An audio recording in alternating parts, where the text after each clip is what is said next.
He was known as a legendary assassin who never missed a target.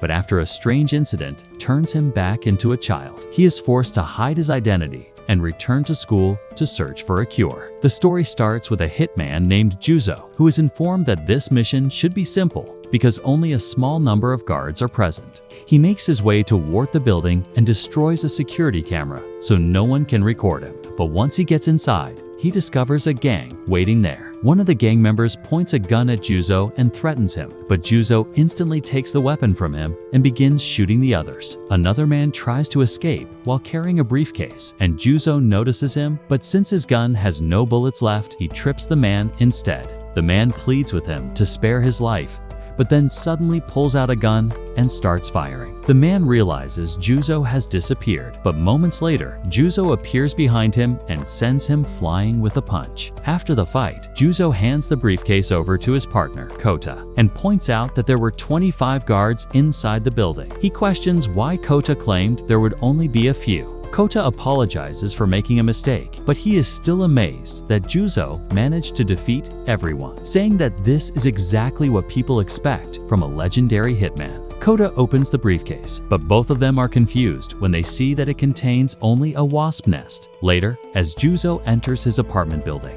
a young boy accidentally bumps into him and becomes frightened after seeing Juzo's intense expression. Juzo thinks to himself that he has never been good with children, wonders if his relationship with his family might have been different if he had known how to handle them better. He does not know how to talk to his daughter because being a hitman is the only skill he has, even though he does not enjoy that life. Suddenly, a wasp stings him, causing him to lose strength and collapse. When he wakes up, he finds his ex-wife, Irie, standing in front of him. She tells him that he is inside her laboratory and begins asking questions to check whether his memories are still intact. Irie explains that his target had connections with a company studying genetic manipulation in living creatures, and the wasp that stung him was not an ordinary insect. She gives him a mirror, and Juzo is horrified when he sees that his body has changed back into that of a young boy. He asks if there is any way to turn him back, but Irie says she cannot be sure because understanding what happened to him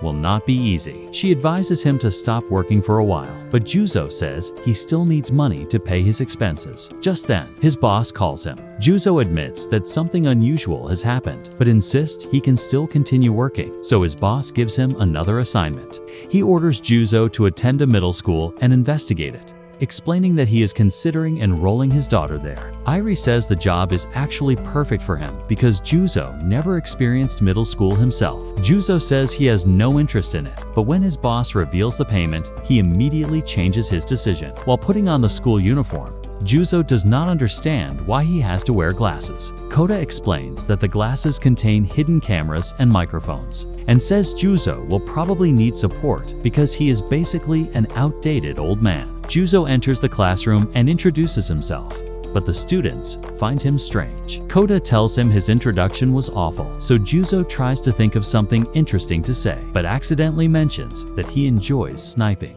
The whole class thinks he sounds like someone who might end up in prison, so Juzo quickly says he meant airsoft, but everyone still finds him weird. After class, two girls bump into Juzo and start mocking him because they assume he is a loser. Kota offers to deal with them, but Juzo tells him not to do anything. When Juzo returns home, Kota prepares dinner for him because he knows that if Juzo is left alone, he will only eat ramen full of garlic. Kota reminds Juzo that besides keeping his real identity hidden, he also has to avoid causing problems because if he gets expelled, his income will completely disappear. The next day, while Juzo sits through a lesson, he remembers how the organization took him in when he was young and immediately sent him into dangerous work. Now, as a 39-year-old man who has already lived through countless experiences, he believes there is nothing new left for him to learn. But once he actually listens to the teacher, he becomes genuinely interested because he realizes he does not know many of the things being explained. After the lesson ends, Juzo becomes emotional and cries happily because he never imagined that studying could actually be enjoyable. Kota is shocked when he sees Juzo seriously studying at home. The next day, after school, Juzo thinks about how exciting the social studies class was, especially because they discussed places he had already visited before. As he gets ready to leave, he spots a man wearing a panda mask. The man attacks the school's security guard and then begins bothering the same girls who had mocked Juzo earlier. Kota tells Juzo not to get involved, but Juzo cannot simply stand there and watch. Because the girls are around the same age as his own daughter, he throws a chalk box at the attacker and shoots it, creating a cloud of smoke so nobody can clearly see what he is about to do. Juzo punches the man in the stomach, but the attacker does not fall, making Juzo realize that his strength has decreased since turning into a child. The man lights a stick of dynamite, so Juzo kicks him between the legs and knocks the explosive out of his hand. While it is still flying through the air, Juzo shoots it. The girls, Takata and Boba, realize that Juzo was the one who protected them, but he pretends like he had nothing to do with it. Juzo's classmates create a group chat